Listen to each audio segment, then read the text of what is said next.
remember, don't you, buddy? That was so hard for you yesterday. You were like, you were willing to die to not do it.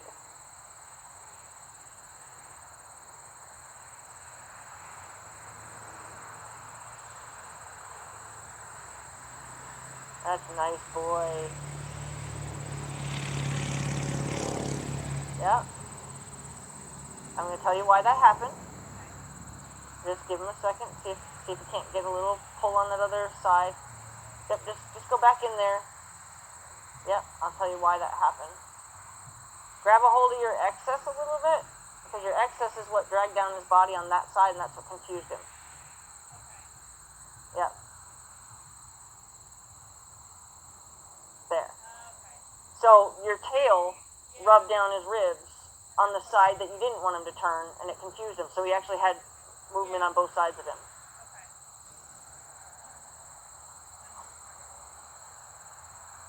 He said, I thought I knew it, and then I felt pressure on both sides of me, and I just didn't know what to do. Yeah. Good. Good.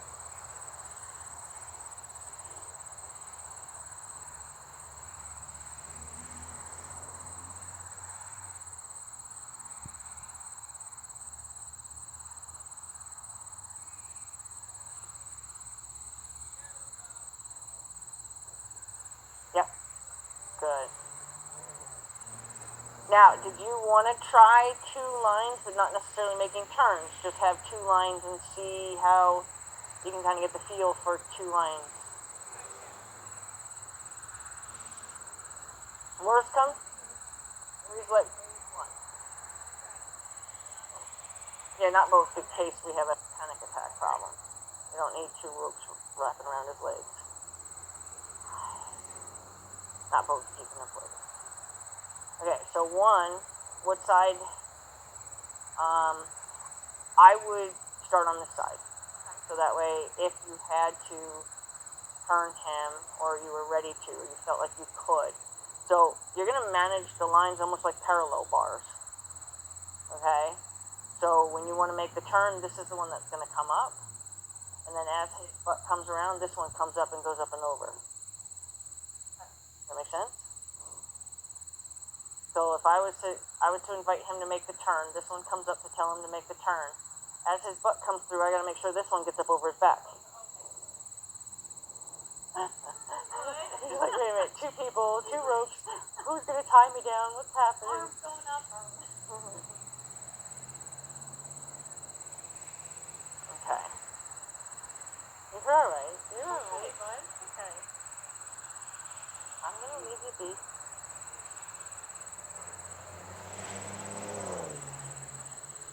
And it's very flowy. It's not a flopping the rope kind of thing. It's a very like almost like a slow motion cartwheel.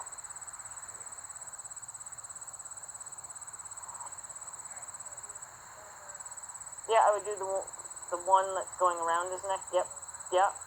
And then you're just gonna stay on that other side till you're comfortable kind of figuring out the ropes. You guys can walk together. You can send them on a circle using the rope.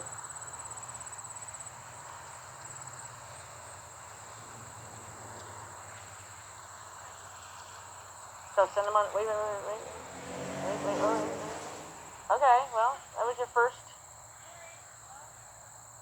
So what I was hoping, I mean, you managed it, and that was nice. You didn't freak out. What I was hoping was you were going to use this line. You're going to keep him kind of close. You're going to send him on a circle. So the line in the hand closest to his nose is going to be the one that's going to be controlled, as if this line wasn't doing anything. And you're going to ask him to go on a circle. This line's just going to be draped over his back, and you're just going to manage it so it doesn't hit the ground. And you're just going to be like this. You can give him as much as you can, and then reel him in if you have to. You've been trying to poop for a little while. You just gonna finally let it go, or what? Aw, he's a good boy. So I'm glad that, I did a lot of that rope yesterday, and you did it, and it was good because you almost got paralleled on him. and he's not ready for that yet. So I'm glad that you kind of cautiously got it up over. Yeah, yeah. Otherwise, you would have had to drop the one that he's spinning away from. So always know that, whatever one's overstimulating him, that's the one you want to drop.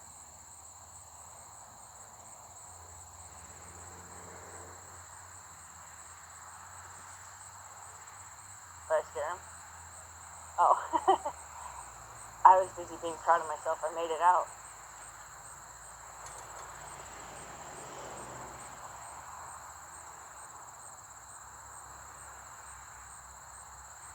So basically the one over his neck, you're just going to manage so it doesn't get loose and flop anywhere. And the one attached to his nose on the side that you're on is the one that's going to be like your circling line.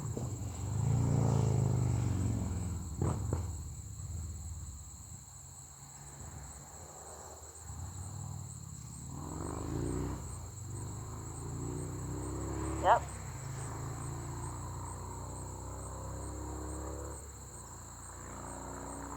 Yep.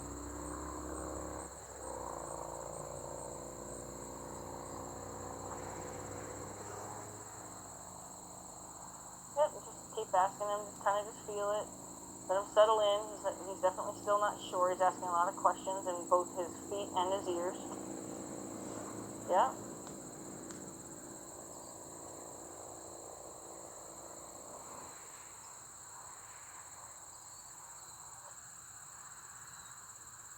And only when you think you can manage the other rope up and over is when I would say you go ahead and do that.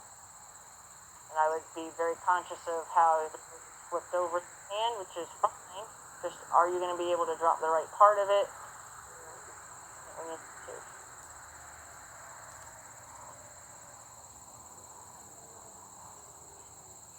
And he's like, well, you're wiggling your fingers. I just don't know what you're doing.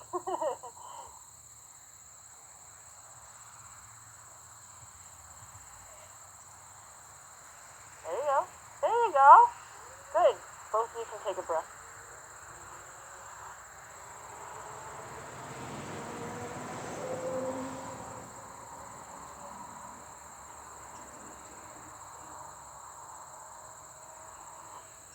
Yeah, and I would keep getting for that in direction, because this is the direction I'm about doing it, so that we don't accidentally fumble and scare them in the direction that was so hard to get. But you're going to do both. I just want to get you used to handling the ropes first.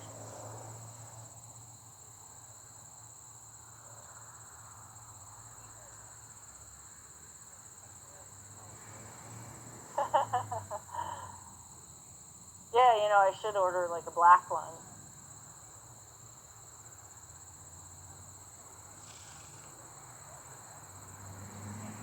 Yeah, he'll turn towards his mane.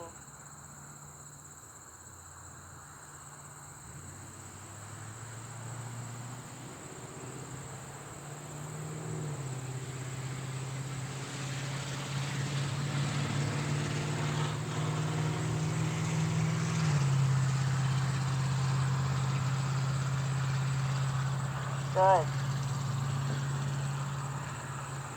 Yep, to get better control of his nose, just so that way he doesn't panic and make a mistake.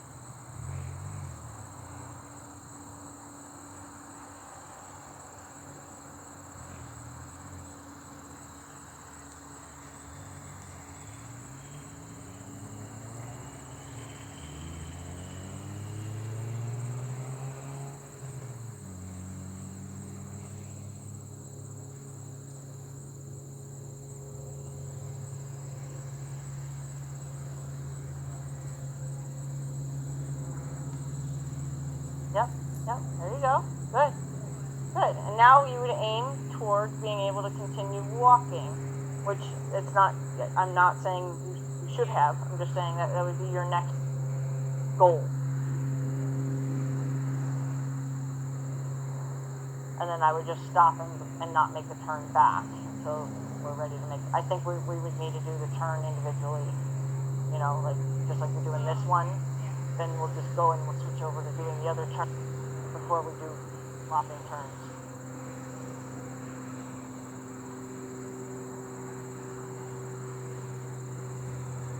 he does.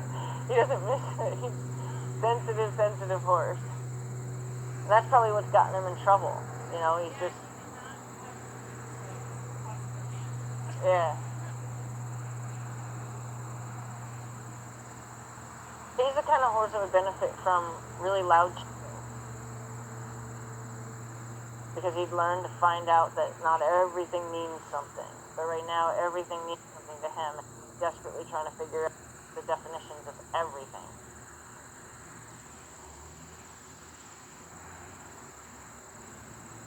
And if for some reason he starts really like nudging you, then you can go ahead and kind of give him a little bop back, so he doesn't keep thinking he can do that, because that's not polite.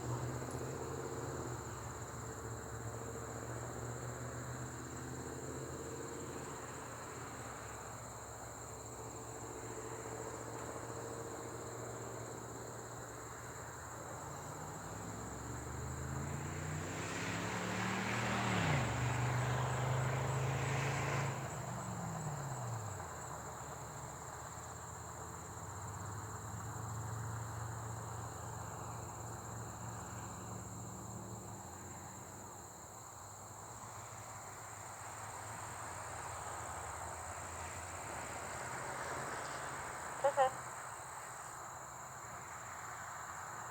Yep, there you go. So kind of make it officially about the steering hand. So instead of keep going forward and having your hand up in the air, I think he was kind of like, I don't know which hand I'm supposed to be listening to.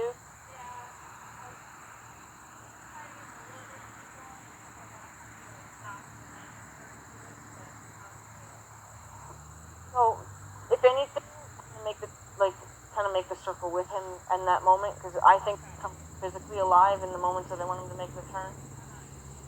Okay, so maybe just kind of, instead of trying to stand in the spot and making it happen, just kind of move with him and then be like,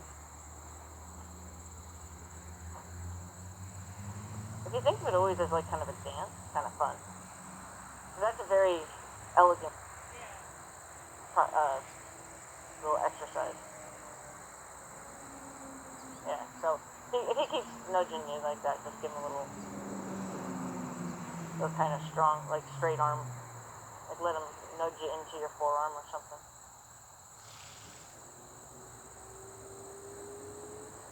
It's not a nice habit to have. But try to make, like, set it up to where, yeah, when he's doing it, he runs into you instead of you turning it into a game.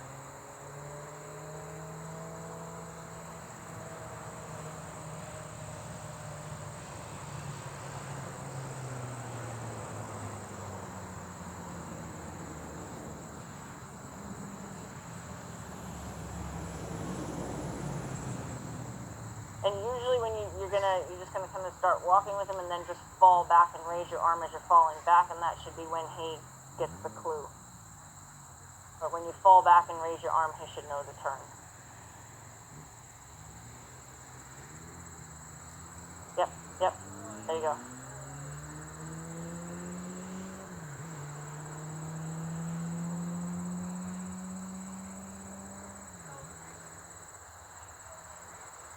Yeah, you just treat this line as the only line you have on, and then, yeah.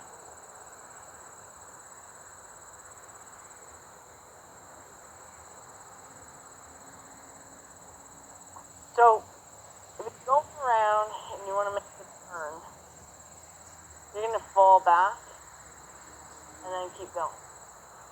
So, after his tail crosses in front of you, you're going to start planning on making, so then this hand turns into the leading hand. So, it's okay. I'm just to try to find some flow.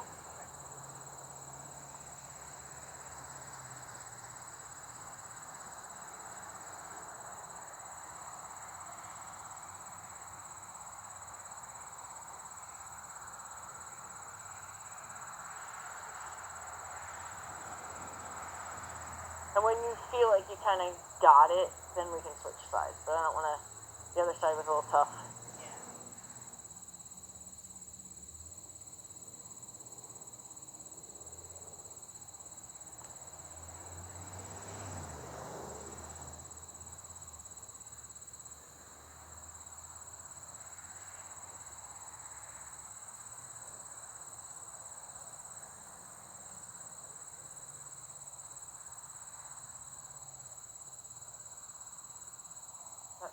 a little creepy.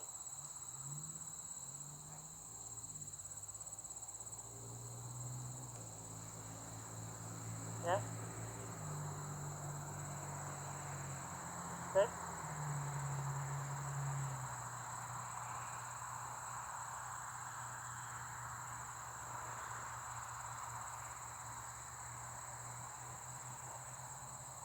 He's actually got a thought in that eye, which is nice.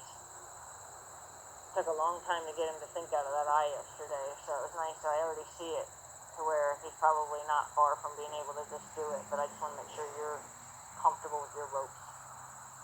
If you think you're comfortable enough to make a turn back the other way, he does have the right look in his eye. I kind of wish there was a way that I could, almost want like a cameraman on my shoulder that could like zoom in on the eye when I'm saying the different type, different type of eye that I see. Because yesterday he had a totally different eye most of the time in that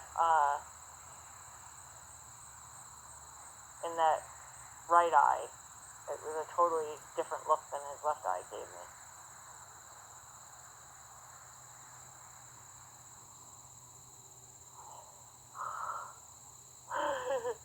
Mercy me, mercy me. Please let me do something I know how to do.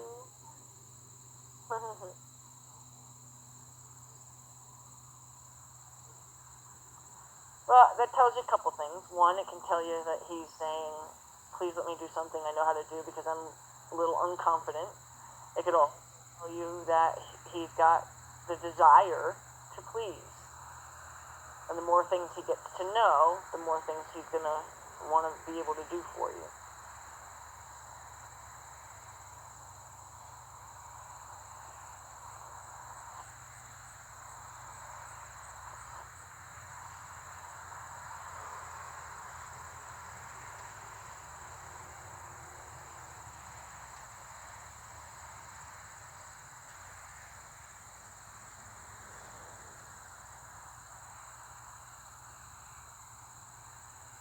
And you're essentially, you saw me teach it yesterday, but you're essentially doing day 2, so therefore you're still teaching it. So like you could be able to go home and, play with Epona.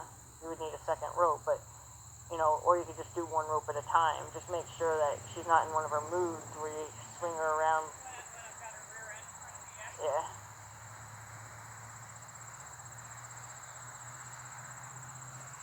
Yeah. Yeah. There you go. Yeah. Good. Good.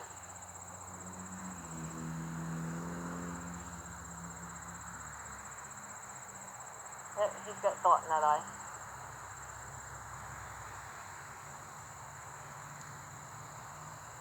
Make sure it looks exactly the same. Oh, it's okay. Just fall back now and see if you can get it now. It's okay.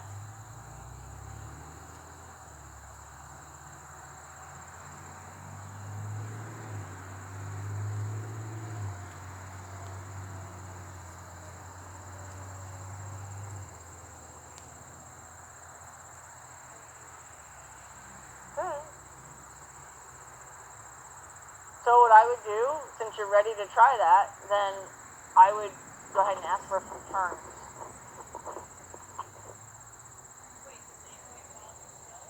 So no movement. Yeah, we'll do it with both ropes, just no actual walking. Just ask him to make the turn kind of from there. And if he struggles because there is a second rope, then we'll get rid of the one rope and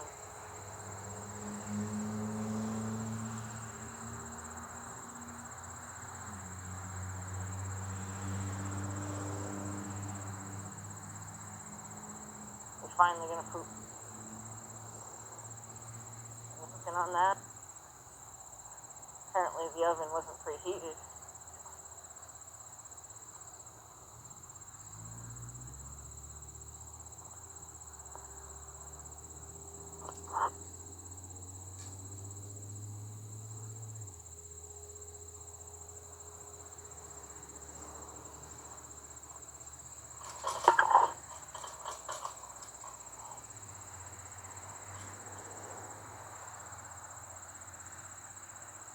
He was funny. He had a hard time with me cleaning the stall with him in his stall. Yeah. He was very, very afraid me being in there with him. He'd want to look at the bucket. He'd be afraid to look at it. And